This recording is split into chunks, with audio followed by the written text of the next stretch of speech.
Welcome.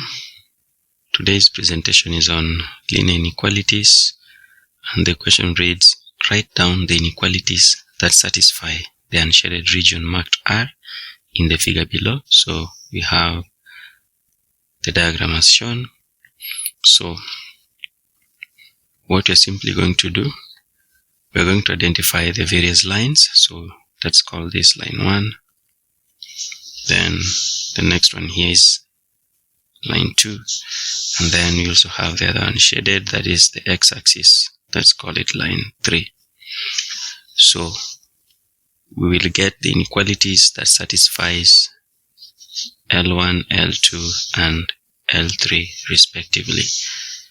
So what you're simply going to do, we are first of all just going to get the equation for the lines and then later on introduce the inequalities. So if we consider line 1, I'm going to use the double intercept formula to help us get the equation of each line. So for line 1, we notice that the y-intercept is 4 and the x-intercept is -3. So we'll have the double intercept form. So the double intercept form should be x over a plus y over b is equal to 1, where a should represent the x-intercept and b should represent the y-intercept.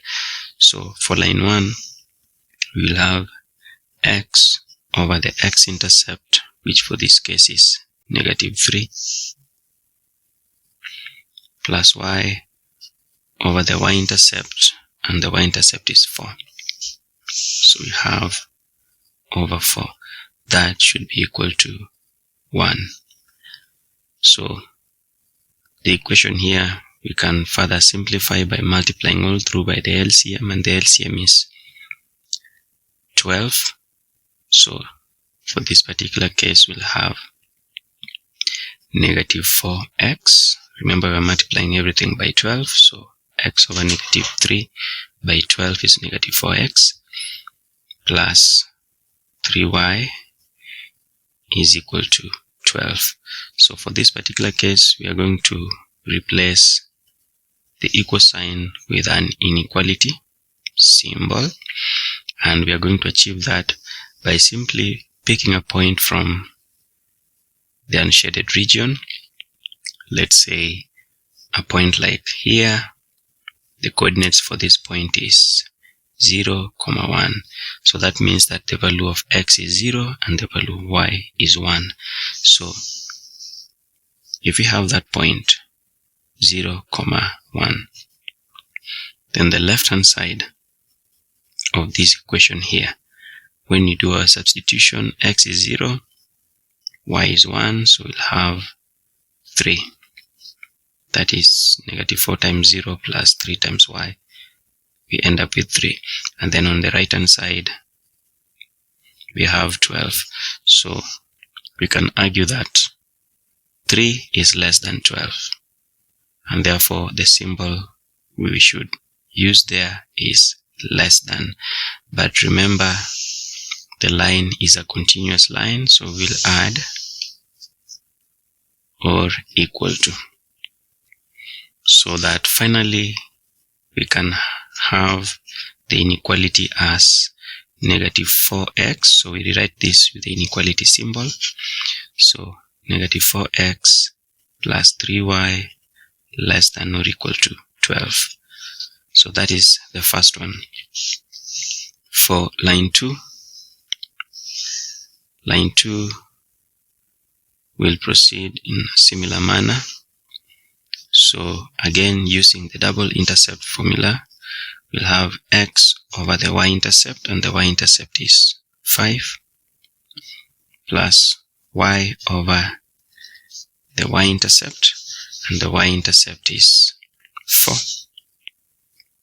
And that should be equal to 1. So from here again, we can multiply all through by the LCM, and the LCM is 20, so that we have 4x plus 5y is equal to 20.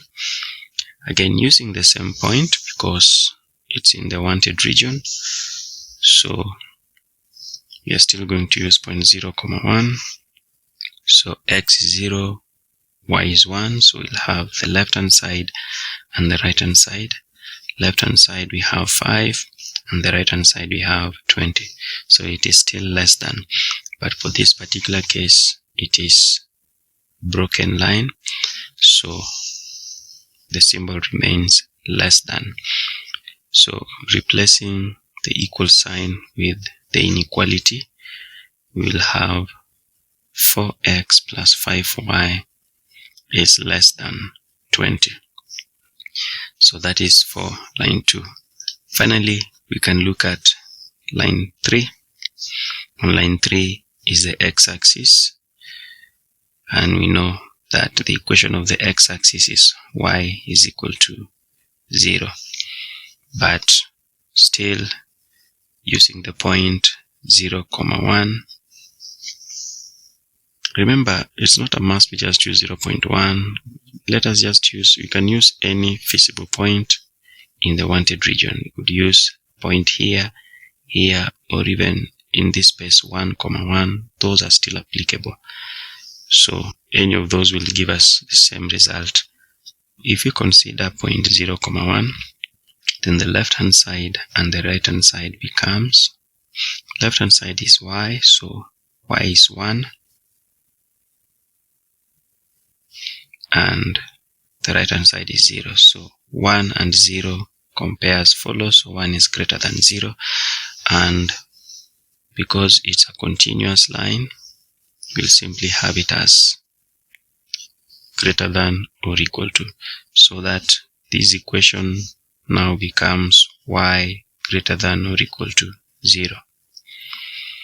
And finally, we have the third inequality as required. So that is it for this question. Thank you for watching. I hope to see you in the next video.